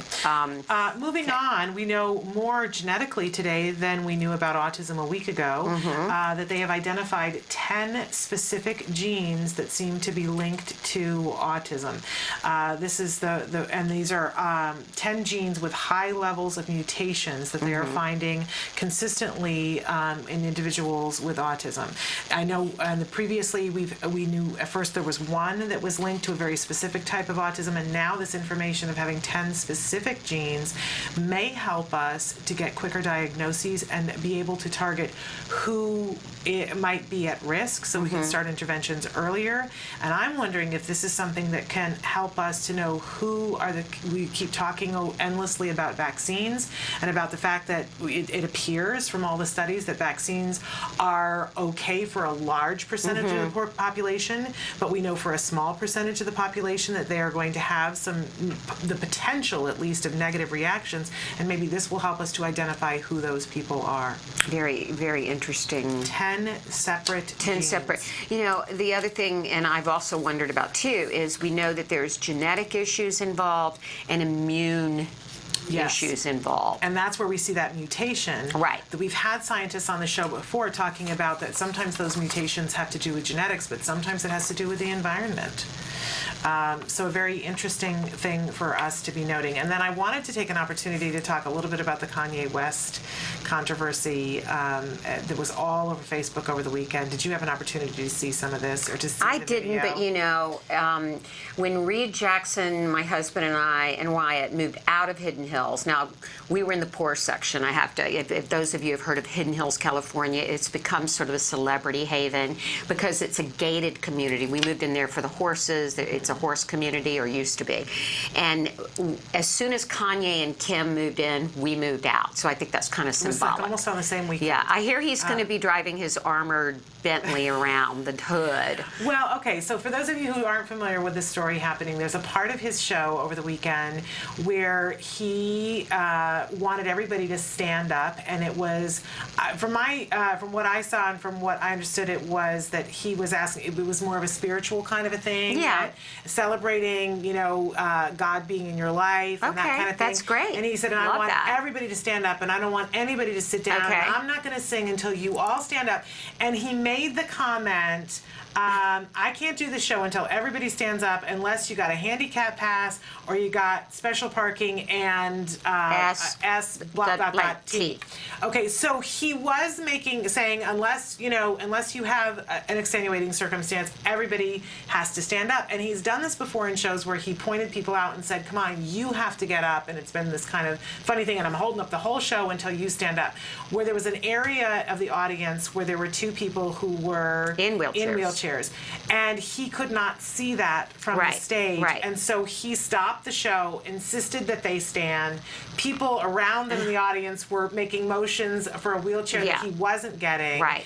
And then he finally said, is he in a wheelchair? Right, and they said yes, and they stopped. Now, people have been lambasting him 68 Ways from Sunday, and I just wanted to talk about this because I think we've all had a moment where we were a butthead because we were moving through our lives, seeing it through our way, and Thank you for giving us that perspective. And then somebody says something, and then we go, I had this moment the other day where I met an autism parent who has a teenage child, and I said, oh my gosh, I'm so glad to talk to you because you're in the teenage years. And I said, how are you dealing with it? And how are things going? And he said, things are going great. And I said, are you at that phase where you're getting a lot of like the talk back kind of thing? Because that's what I'm getting right now at 11. And I saw this look on his face, and he said, well, my child's nonverbal. So I'm not really getting the talk back kind of thing. And I went, what an idiot am I? Right. And I'm like totally being in my world. And then I, in the moment, like I should have just said, I'm sorry, I'm an ass. Right. But I didn't, and I said, even, does he use an iPad to communicate? And he never talks back. And what a stupid thing for me to say. Like I made it that much worse. Right. And I think we've all done something like that at some point. Of course. And I'm sure that Kanye like when felt like an when idiot. I asked my friend's girlfriend if she was her mother. Her friend's girlfriend. Oh my gosh, I see what you're saying, they're partners. Oh, and yes. I saw her and I said, are you Leslie's mother? And she goes, no. I mean, I was kind of in my own world and thinking, you just have these faux pas, and you're moving through your life. Moving through your life. That everybody doesn't have the same thing going or you on. ask somebody who happens to be overweight if they're expecting, or you're just kind of moving along and you don't think. Yeah. So Kanye, I think he's kind of a cool guy. I think he's done some great music, and I don't know I of feel him. bad for him because I'm sure he felt like an ass. And I don't know of him to be anybody that's ever made derogatory comments about anybody with any sort of delays or disabilities. No, and he even started the sentence with, I need you to stand unless... Basically, you can't. I don't necessarily use the same language that he used. But anyway, I saw that, and you and I have both. Maybe not everybody has, but you and I have both had the experience of being on stage in front of a whole bunch of people, and we understand you can't see. The lights are in your eyes. You have limited ability to see and a limited ability to hear. If 20,000 people are yelling at you, you can't hear what one person is saying. No, you can't. One of the things that comes to mind again about, a faux pas, we have Denim and Diamonds for Autism coming up. Yes. And our host is Sam Rubin, who's the entertainment reporter, who's quite famous.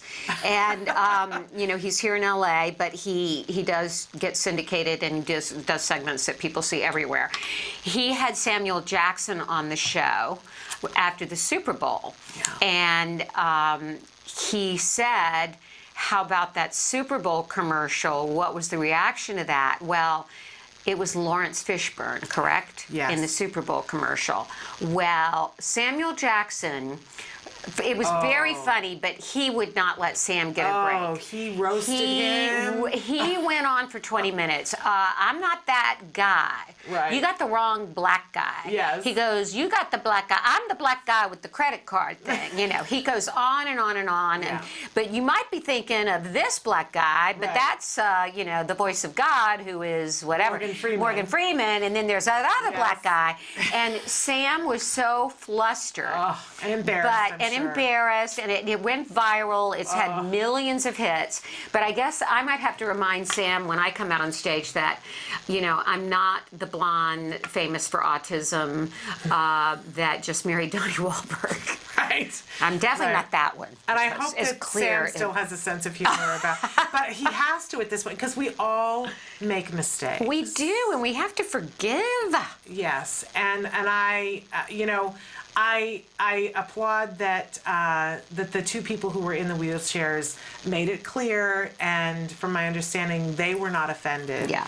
But a lot of other people have yelled foul, and I would say, yeah, he who is among us who has not made a mistake, but let them be the first person to cast the stone. I have made mistakes, so I don't get to. Yes.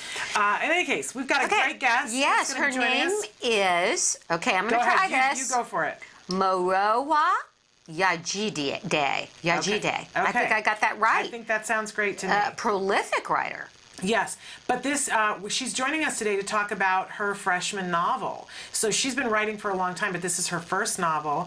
And I mentioned earlier that one of the main characters in it is a little boy who has autism and is African American. And we get to see an autism family that is an African American family, and that's something that is a little rare in a novel. So excited to have her joining us. Want to talk with her about that. She's won many prizes for her fiction. Yes. And her short stories. She's quite a recognized and celebrated author. So we're going to hear about her book, Time of the Locusts. Yes. So stick with us. We'll be right back.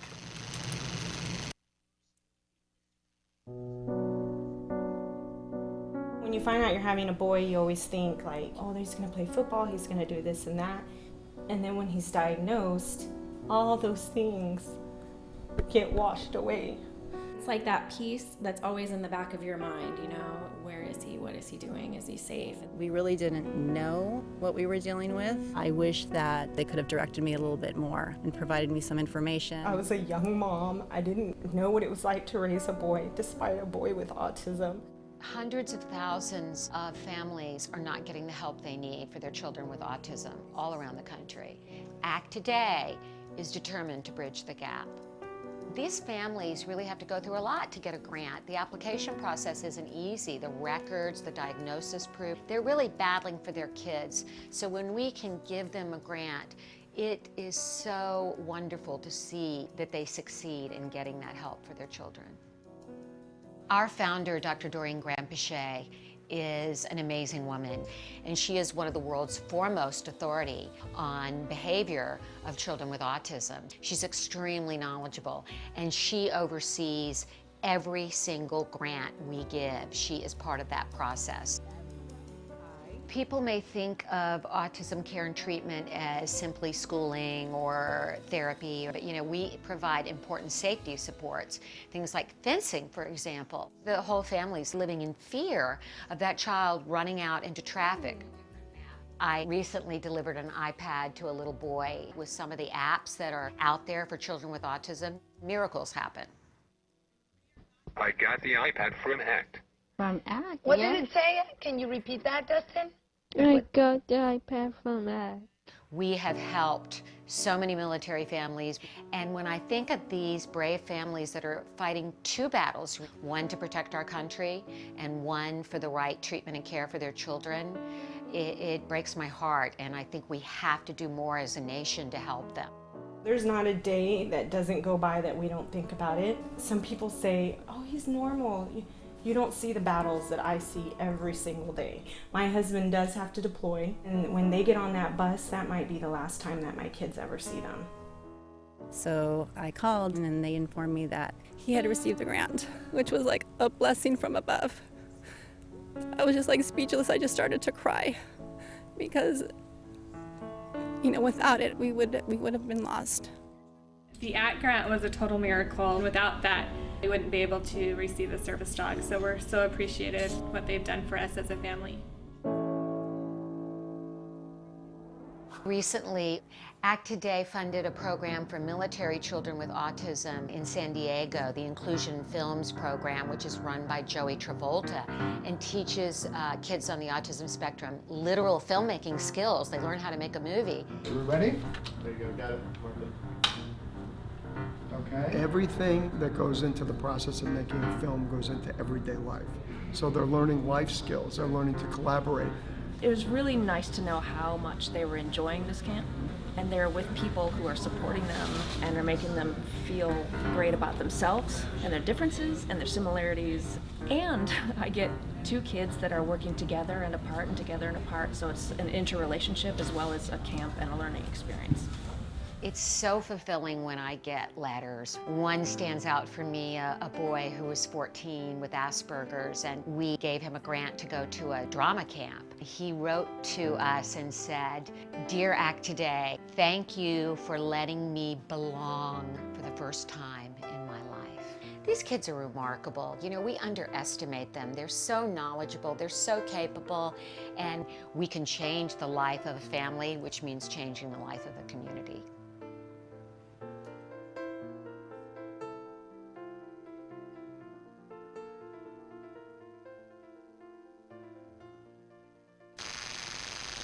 Welcome back to Let's Talk Autism with Shannon and Nancy. And as we said before the break, we are now joined by a very distinguished author. Her name is Morowa Yejide. Is that correct, Morowa? Morowa Yejide. Okay, there you go. And there you are, and joining us from D.C. Yes, and she's a very celebrated author. Her short stories have appeared in Istanbul Review, Ascent Aspirations Magazine, Underground Voices, the Adirondack Review, and others. Her story, Tokyo Chocolate, was nominated in 2009 for the Pushcart Prize. Her book, which we're going to be talking about right now, Time of the Locust, was a 2012 finalist for the National Pen Bellwether Prize. So we're very excited that she is here with us, and we want to talk a little bit about this book. And there's a very specific reason why we're featuring this book on Let's Talk Autism with Shannon and Nancy. Yes, tell us a little bit about the book. Well, first of all, thank you so much, Shannon and Nancy. Time of the Locusts is a literary fiction, magical realism novel, and it tells the story of a 7-year-old boy who is autistic and nonverbal, and it's about his supernatural relationship with his incarcerated father. His father is in a supermax facility.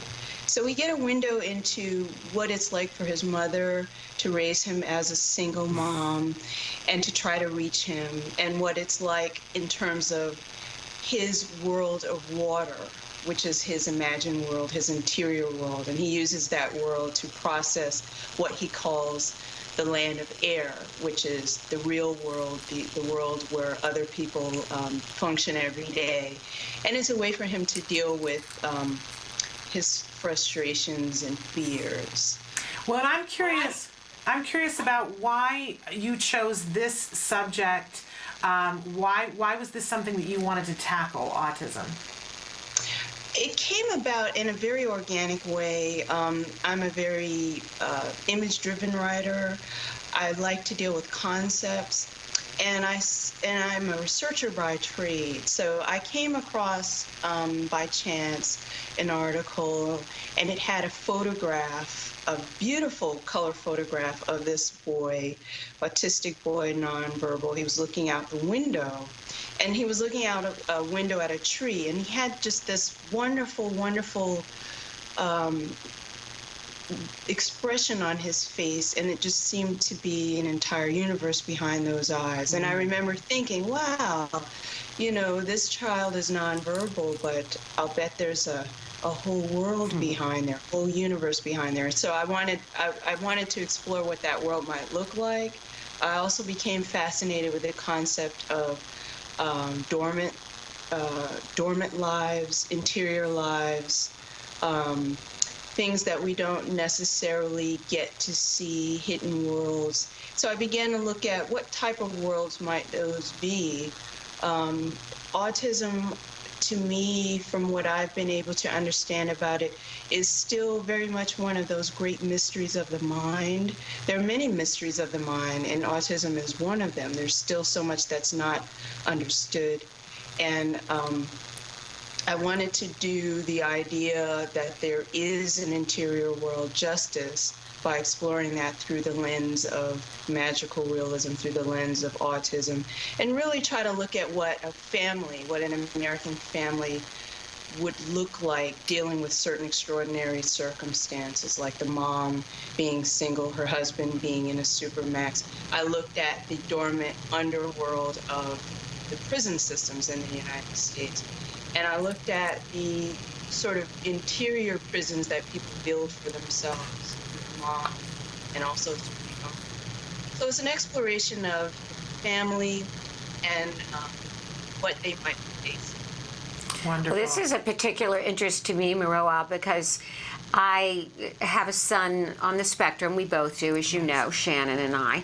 And my son Wyatt has a particular fascination with water. And of course, in therapy, we try to what we call extinguish that obsession to make him more typical than make him more neurotypical, because if he could, he would play and splash with water all day, literally. It is his escape. It calms him. And I'm not sure if you're familiar with the book Why I Jump by the young Japanese autistic man. Have you heard of that book? I have heard of this. I have not had an opportunity to read it, but I have heard. Okay, well, that's I urge you to check that out, because it really gave me an understanding of the love of water and why so many individuals on the spectrum are drawn to it. So this is a particular interest to me, and I'm really anxious to read your book. Could you honor us with reading a bit from the book? Sure, I would love to. There were many things that frustrated Safiri about being in the land of air. He couldn't stand the different regimens and schedules that were not of his own making, how the people were always telling and talking and asking, until it all became a sort of noise that ran together in his head. Not like the grandfather clock at the end of the hallway. He loved to watch the pendulum swing and listen to the tick-tock, tick-tock in the quiet of the night. The ticks and tocks knew their order.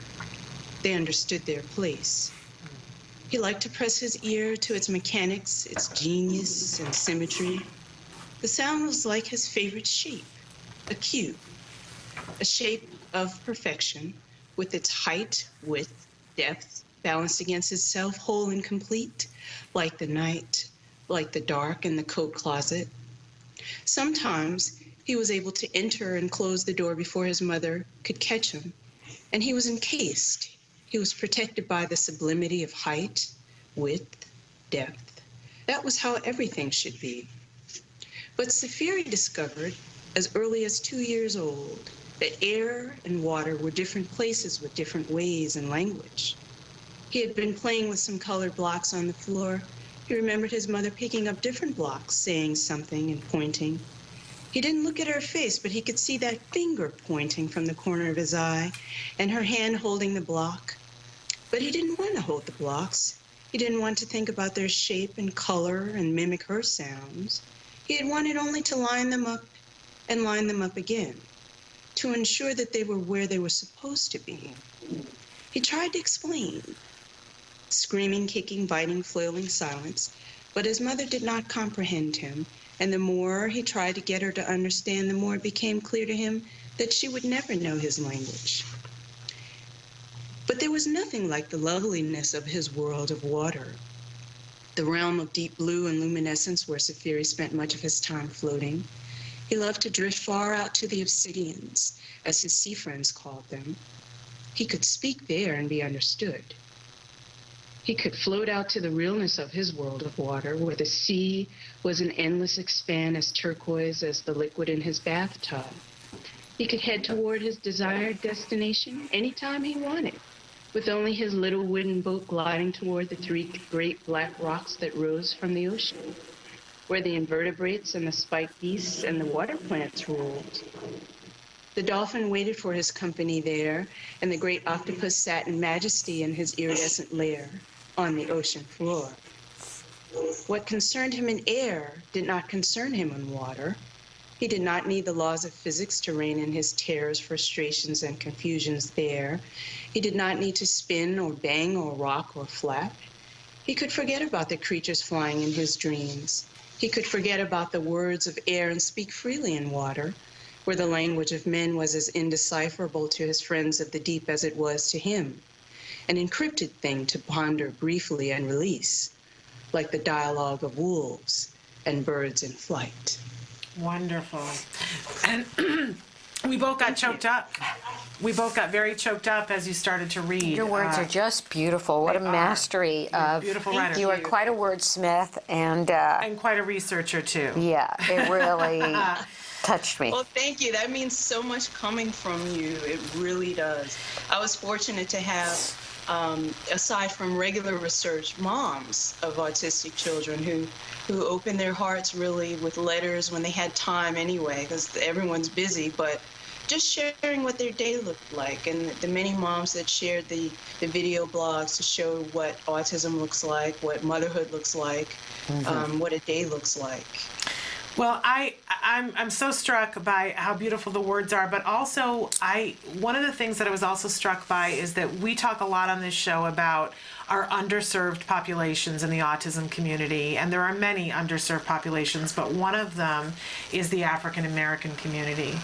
And absolutely. And I feel so fortunate that we have you today, because as I was doing research on this book and about you writing this book, it really struck me that there are many things now that other communities have that we can point to, that when Parenthood came out and there was a character in Parenthood, a lot of my friends saw Parenthood and then called me and contacted me and started a conversation because of that.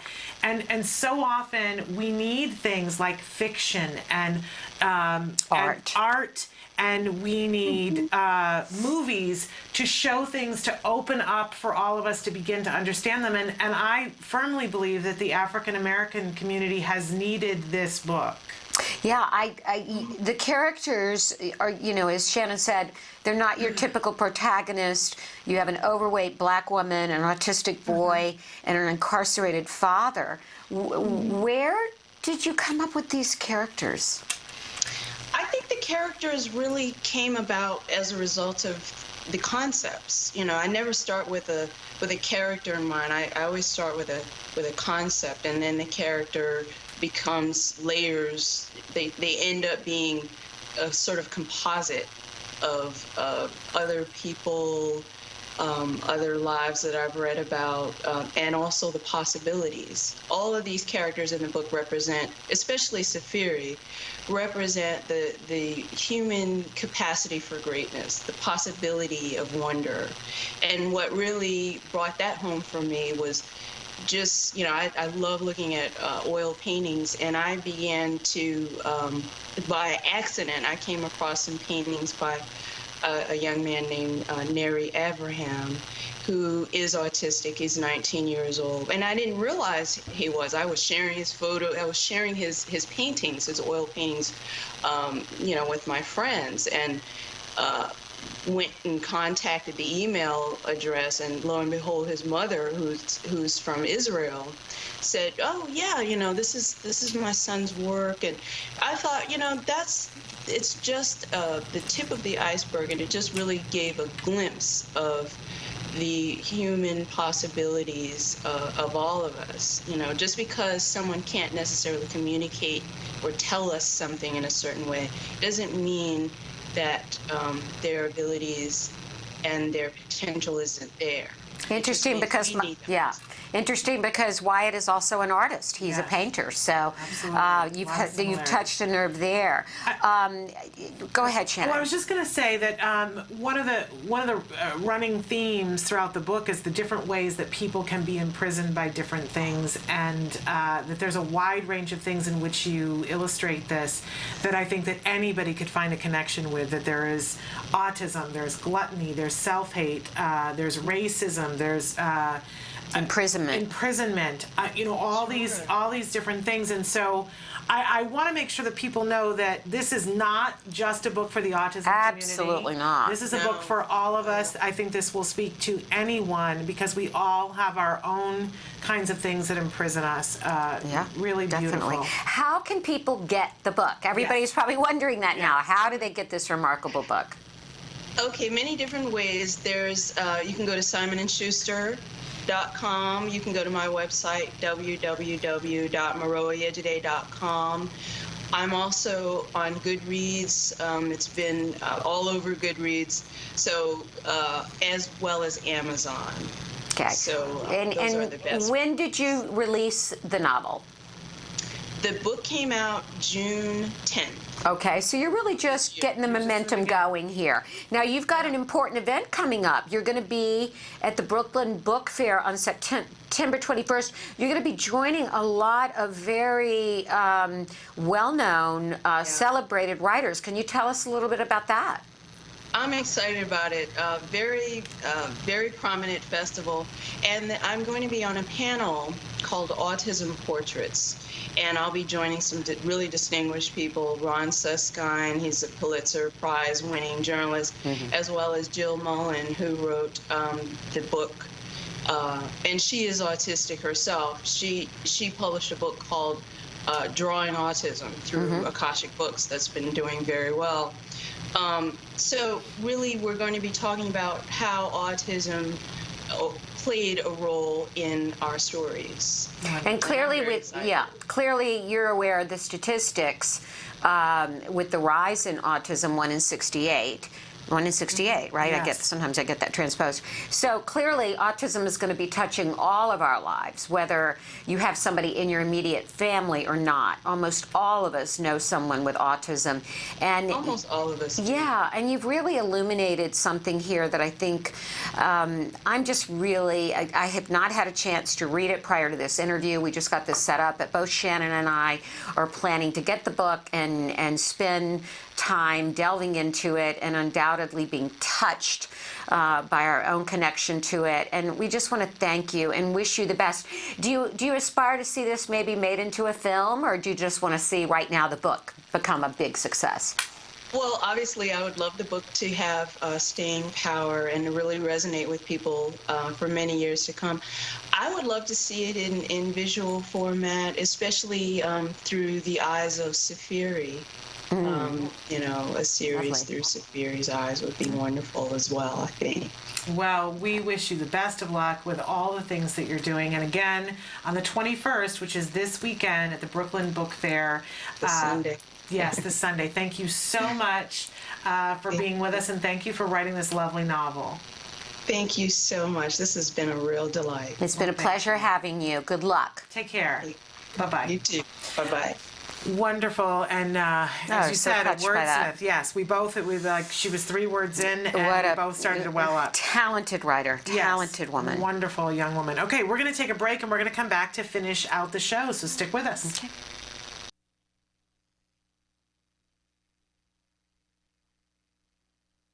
What is autism? What is autism? What is autism? What is autism? What is autism? What is autism?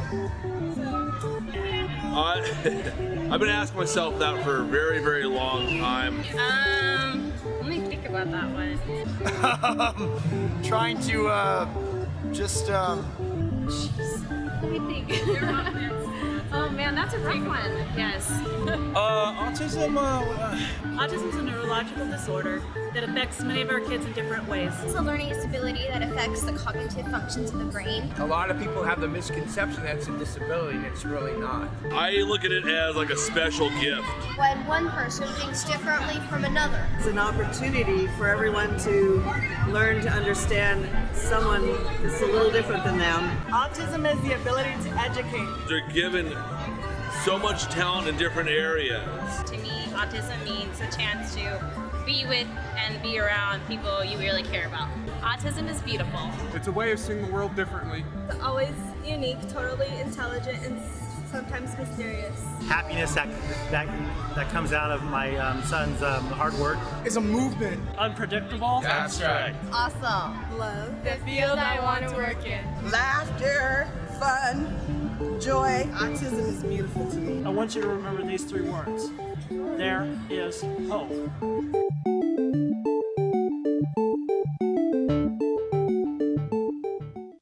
Welcome back to Let's Talk Autism with Shannon and Nancy.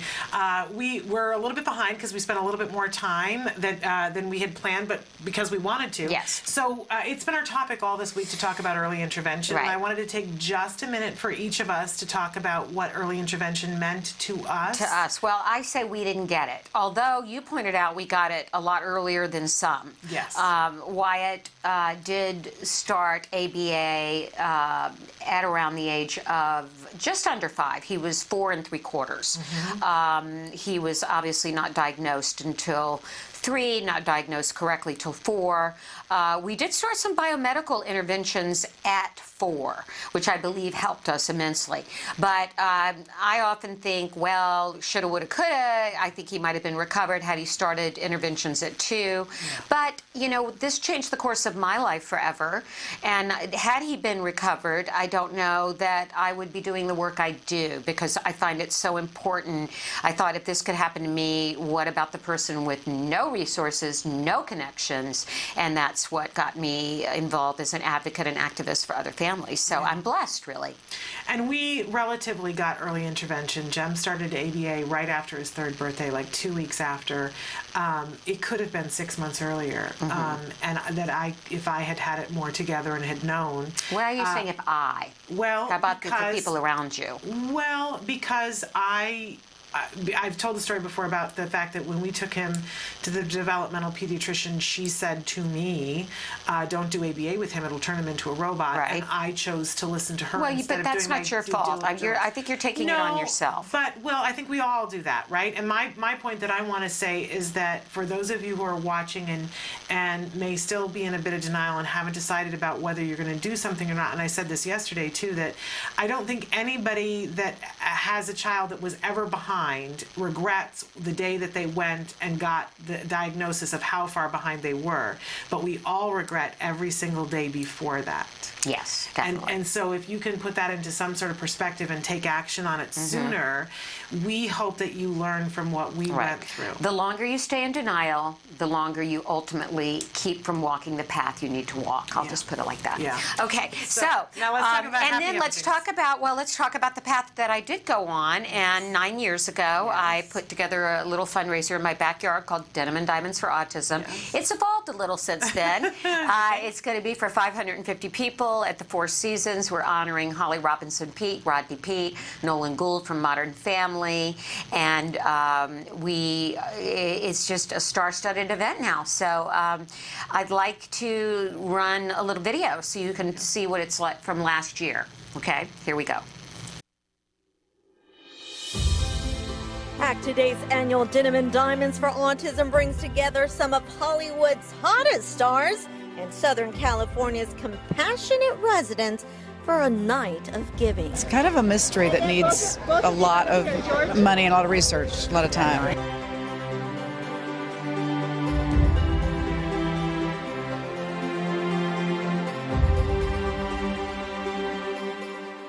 Net proceeds from the event will provide direct access to therapy, social skills programs, assistance dogs, assistive technology, basic safety equipment, and assistance to military families with children with autism. They're really the organization to go to get quick response. There's really no other organization like it in America.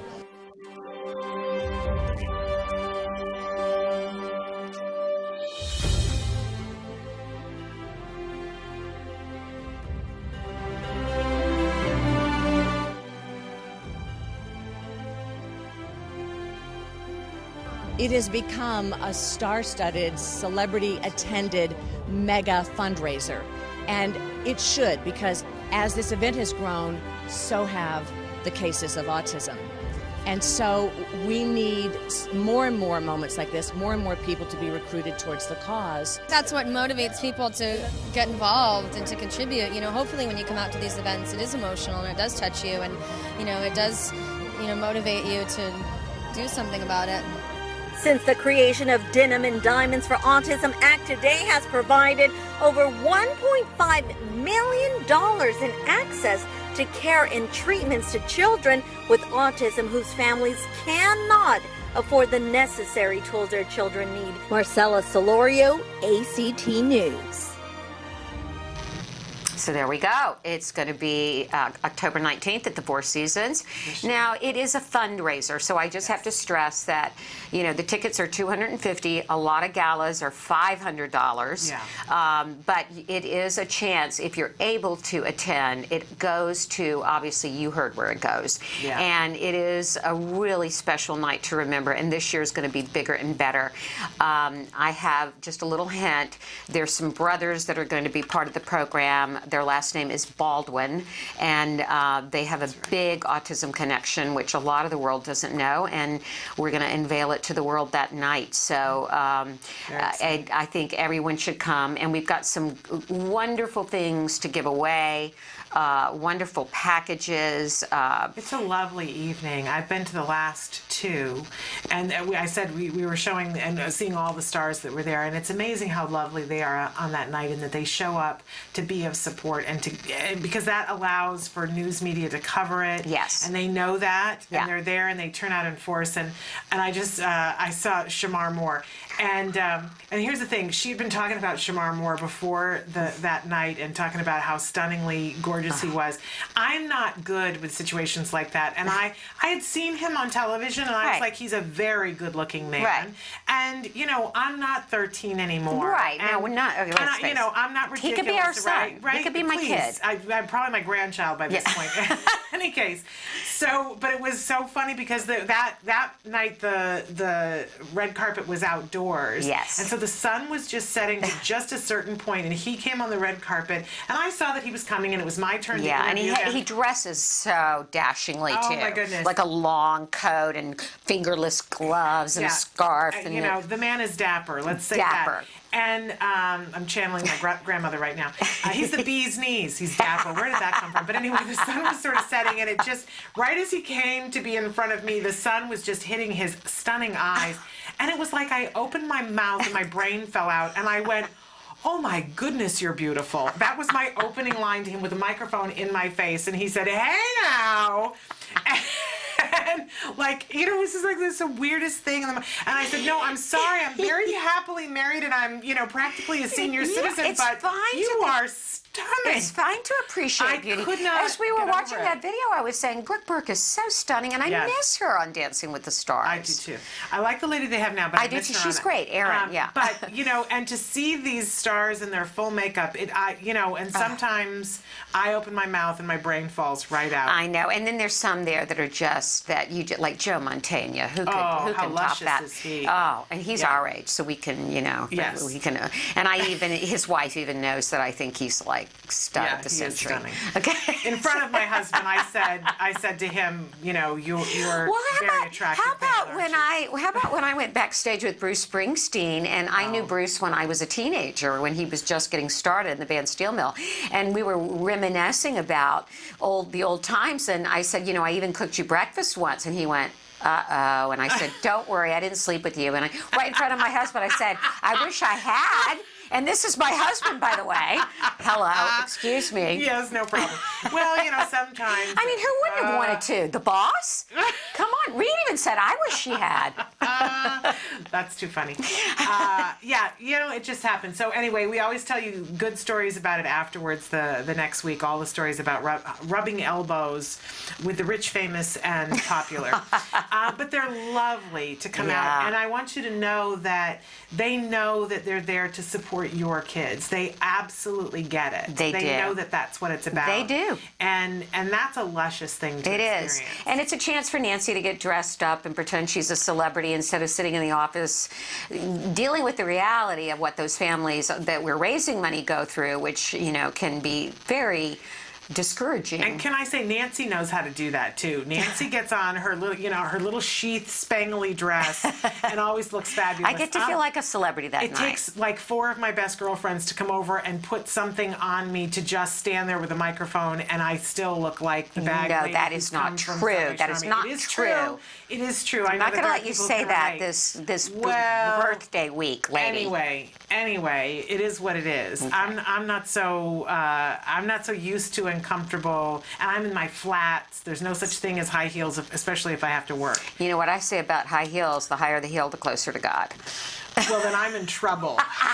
I'm in 68 kinds of trouble. Same thing with the high hair too. You're taller than me. Well, no, I'm not that. I don't do the high hair, but I do love my heels on occasion. I can't wear them much anymore. Well, it's a great benefit. You do a lovely job with it. So many people support her in this, and they support her because they know that she has said you need to come. You've done so much for the world of autism. Go on our website, act-today.org, to get a link there. If you can spring for a ticket, treat yourself. But you know what? If you can't, do us a favor and hashtag spread the word. Talk about it on Facebook, because really it's about publicity too. It is. And for people looking for those stars, if they look, they'll find them, and that spreads the word that there's help and that there's hope. Great. We're really out of time. I don't want you to forget that tomorrow we have Dr. Del Nadowski, Dr. Jonathan Tarbox for the questions that we didn't get to today, and I so apologize. I want you to know that they'll be able to answer those. We're out of time, but until then, give your kiddos a hug from me. And give yourselves a hug from me. Bye-bye for now. Bye-bye.